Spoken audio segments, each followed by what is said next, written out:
আরাপ তখন হাত দুটো উপরে তুলে সিলিন্ডার করার ভঙ্গিমায় বলে উঠল, বইয়ের উপরে কথা বলার সাহস আমার বাপ শ্বশুরের এখনো অবধি হয়নি, সেখানে আমি এরকম দুঃসাহস কি করে করি বলুন? যথা আজ্ঞা ম্যাডাম, আপনি মহান, আপনিই সঠিক। এবার অন্তত আমাকে চুমুটা খেতে দিন। তিতিরের নাক মুখ কুচকে এলো সহসায়, বিরক্ত সমেত তাকিয়ে দেখলো আরাপকে। আর আরাপ তো সে তো ঠোঁট গোল করে রেখেছে, সে চুমু খাবে বলে। তিতির হাতে হাতে বলে ওঠে, লজ্জা নেই না? এই যে এত অপমান করি, একটুও গায়ে লাগে না আপনার? তখন আরাপ অধৈর্যরা প্রশস্ত করলো, চুমুর চিন্তা বাদ দিয়ে বসলো বাবু হয়ে। গালে হাত রেখে বলে উঠলো তিতিরকে, দেখো বউ, তোমার সামনে আমার লজ্জার তো একদিন বিসর্জন দিতেই হবে। সে আজ নেই বা ভবিষ্যতে। আর তা দেরি করেই বা কি হবে? আর ধরে রেখে কি বা লাভ হবে? তাই আর ওটা। দিদি তখন বলে উঠল, নেই। তাই তো, সে যাই হোক, অনেক উল্টোপাল্টা বলেছেন, এবার আপনি বাড়ি যান। জানালার বাইরে তখনও প্রবল বাতাস বইছে, বৃষ্টির দাপট প্রকট। সেদিকে চাইতেই ফানুসের মতো আরাপের হাসিটা ফস করে নিভে গেল। তারপর চিন্তিত স্বরে আওড়ালো, রাস্তা দিয়ে তো যাওয়া যাবে না। তোমার বাবা যদি হেলিকপ্টার থাকে তাহলে সেটা দিয়েই যাই। দিদি তখনও নিরুত্তর হয়ে রইল। তারপর বলে উঠল, আমি কিন্তু ফাজলামি করিনি। আপনি যদি না বের হন এখনই, তাহলে আমি কিন্তু বের হয়ে যাব রুম থেকে। আরাপ এবার তিতিরের দিকে একটু এগিয়ে এলো, তারপর নিজের হাত দিয়ে ছোট্ট হাতটা তিতিরের ধরল।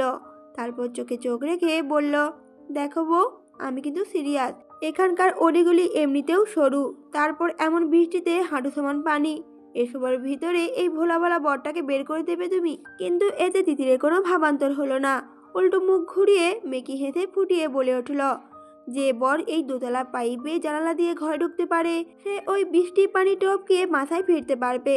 থামলো কথাটা বলে মেয়েটা, পরপর বলে উঠল আবার, গুড লাক এমপি মশাই।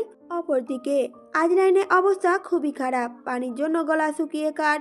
হাত দুটো মুষ্টিতে মাথা রয়েছে পেছনের দিকে, চোখের সামনে অন্ধকার, চোখে কালো পট্টি ভেদ করে বাইরে কিছুই দেখতে পাচ্ছে না। ভাগ্যিস ওরা মুখটা বাঁধেনি। একটু পরপর থেমে থেমে হাহাকার করলো কিছুক্ষণ, তাতেও কাজ হলো না। এবার বেশ শক্ত কণ্ঠেই বলে উঠল, তোমরা কারা? আর কেন বেঁধে রেখেছো আমাকে? আমার দুলাভাই যদি জানতে পারে না। কথাটা শেষ করার আগেই গালের পাশে প্রকাণ্ড একটা খুশি পড়ল। সাথে সাথে বাঁ দিকে বেঁকে গেল আইলাইনের মুখটা, লালা ঝরল ঠোঁট বেয়ে। তৈয়ব তখন বলে উঠল, চিন্তা নেই, তোর দুলাভাইকেও আনবো আর কদিন পর। আগে তোর একটু খাতির যত্ন করি, যতই হোক মামা মানুষ বলে কথা। তবে এই কথাগুলো হাত ঝাড়তে হাতে বলে উঠল তৈয়ব। পাশ থেকে হুহা করে হেসে উঠল অন্যরা। আইলাইন উঠে দাঁড়ালেন কোনো মতে, হিসিয়ে বলে উঠলেন, তোরা আরাপের লোক তাই না? ওর কোথায় আমাকে ধরে এনেছিস এখানে, যাতে দুলাভাইকে বিপদে ফেলতে পারিস? দাঁড়া, দুলাভাইকে একবার জানতে দে, তোদের সব কটার পাছায় চামড়া তুলে যদি নুন মরিচ না লাগিয়েছি। আহ! সাথে সাথে পিছনে লাথি বসালো কেউ একজন। মুখ থুবড়ে মেঝেতে পড়লো আজলাইন। আরো এক দফা হাসিতে গড়াগড়ি খেলো গুদাম মেয়ের সমস্ত লোকজন। তৈয়ব ঠোঁট বাঁকালো এক পাশে, বিদ্রুপ স্বরে বলে উঠল আজলাইনকে, আগে নিজের পাছা তো বাঁচা, তারপর না হয় আমাদের গুলো এই নুন মরিচ মাখিস। আজলাইনের পিছনের ব্যথায় অচেতন, লাঠিটা বেশ জায়গা মতোই লেগেছে ওনার, কিন্তু রাগ করলো না কোনো মুখে। তৈয়ব ফোন হাতে নিল তখনই। আরাপ কল দিতে বারণ করেছে, তাই আরাপকে ছোট্ট একটা মেসেজ পাঠালো, শুধু লিখলো, কাজ হয়ে গেছে ভাই, এখন এর হাওয়া টাইট হয়ে গিয়েছে। তিতিরের কথার মাঝে ফোনে নোটিফিকেশন আসলো আরাপে, থেমে গেল মেয়েটা।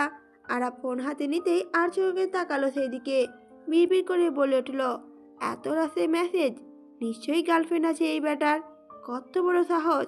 তৈয়বের মেসেজটা দেখে মুচকি হাসলো আরাপ। আজরাইন শেখের কই মাছে প্রাণ, এত সহজে মরবে না, তাছাড়া আরাপ মারবেও না ওকে, কিন্তু কাঁটা দিয়ে কাঁটা ঠিকই তুলবে এবার। তবে ফোন থেকে মুখটা সরিয়ে তিতির দিকে তাকাতেই জমে গেল আরাপ, কারণ তিতির সামনে বসেই রাগে ফুঁসছে, কটমট করে আওয়াজ করছে মুখের ভেতর, দাঁতে দাঁত পিষছে নির্ঘাত। সাথে সাথেই চিপিয়ে চিপিয়ে তিতির শুধালো, আপনার গার্লফ্রেন্ডও আছে? আরাপের চোখ পিট পিট করে তাকালো তিতিরের দিকে, মুখটা বোঝার চেষ্টা করলো ভালো করে। তখনই আরাপের হুট করেই মাথায় আসলো মেসেজটার কথা। এত রাতে একটা অবলা স্বামীর মোবাইলে মেসেজ, তারপর হেসেছেও দাঁত বের করে। বউ আবার সন্দেহ করলো নাকি ওকে? তখনই আরাপের মাথায় শয়তানি বুদ্ধি প্যাচ কষলো অমনি করে। অধৈর্যরা এক পাশে সরিয়ে বলে উঠল, শুধু কি গার্লফ্রেন্ড, টিনা, মীরা, রিনা, আরো কত মেয়ে যে তোমার পরে চারপাশে ঘুরঘুর করে, একটু আগেই যে মেসেজ আসলো দেখলে না, ওইটা দিয়েছে তৈয়বা। এখন নাকি ওকে আবার ডেটে নিয়ে যেতে হবে। ওর আবার না একটা বদ অভ্যাস আছে জানো, কোথাও নিয়ে যাব না বললেই খালি ডেনের পানিতে ঝাঁপ দেয়। এত দোষী না মেয়েটা। উফ। কথাগুলো বলেই ঠোঁট টিপলো আরাপ। হাসা যাবে না, হাসলেই আবার ধরে ফেলবে তিতির, তাই ঠোঁট টিপে হাসিটা লুকালো আরাপ। এদিকে মেয়ে তো বোম, ছুলেই যেন বাস্ট হয়ে যাবে এক্ষুনি। রাগে অন্ধ চোখ জোড়া ঘুরিয়ে ঘুরিয়ে কিছু খুঁজছে যে। এই রে, আবার দাবটি খুঁজছে না তো এক কোপে গলাটা নামিয়ে দেবে। আরাপ এবার ঢোক গেল, পিছিয়ে বসলো একটু। তখনই প্রশ্ন ছুড়ল তিথির। ক্রোধে কাঁপতে কাঁপতে আরাপকে বলল, তার মানে আপনি এই ঝড় বৃষ্টির রাতে গার্লফ্রেন্ড নিয়ে ডেটে যাবেন? আরাপের গলা তো খড়খড়ে হয়ে গেল। বেশি ডোজ পড়ে গেল নাকি আবার? কিন্তু এখন যে পিছানোর কোনো উপায় নেই। কোনো মতে জিভ দিয়ে ঠোঁটটা ভিজিয়ে আমতা আমতা করে বলে উঠল আরাপ, তুমি জানো না বউ, আমার মনে টিনা, মিনা, চিনা, তৈয়ব সবাই থাকলেও ফুসফুস, গলা, হৃৎপিণ্ড সবকিছুই তুমি। আর ভালো শুধু আমি তোমাকেই বাসি।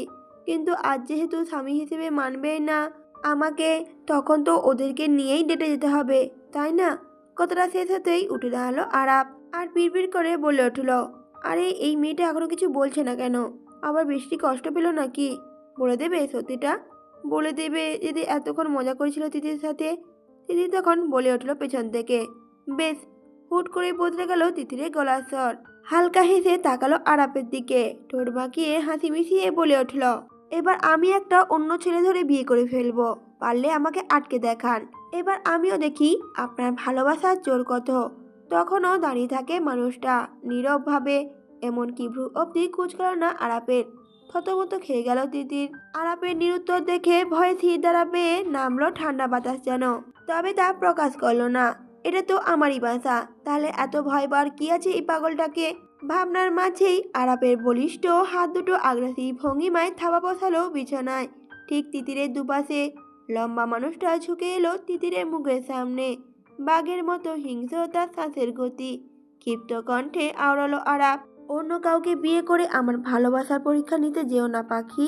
চোখের সামনে তাহলে সবকিছু পুড়িয়ে ছাড়কার করে দেব। আর না তোমার বাবা সেখানে কিছু করতে পারবে, আর না তুমি। তিতিরের কর্ণকুহরে যেন আরাপের নিঃশ্বাসের শব্দ আছড়ে পড়ছে। শুকনো ঢোক গিলল মেয়েটা। তারপর নিজেকে কিছুটা শান্ত করে ঠোঁটের পাশে হাসি এঁটে উপহাস মিশিয়ে আওড়ালো তিতির, আপনি কিছুই করতে পারবেন না মিস্টার আরাপ চৌধুরী। না বিয়েটা আটকাতে পারবেন, না আমা। পুরো কথাটা শেষ করার আগেই আরাপ আগ্রাসী হাতটা টেনে এলো তিতিরের দিকে। শরীরের সমস্ত শক্তি দিয়ে চেপে ধরল গাল দুটো। ব্যথায় চোখ মুখ খিচে ফেলল তিতির।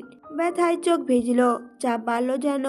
তখন আরাপ আগ্রাসী হয়েই বলে উঠল, আমার সামনে বিয়ে তো দূর, অন্য কারোর নাম নিলে এই মুখ ভেঙে গুড়িয়ে দিতে দুবার ভাববো না আমি।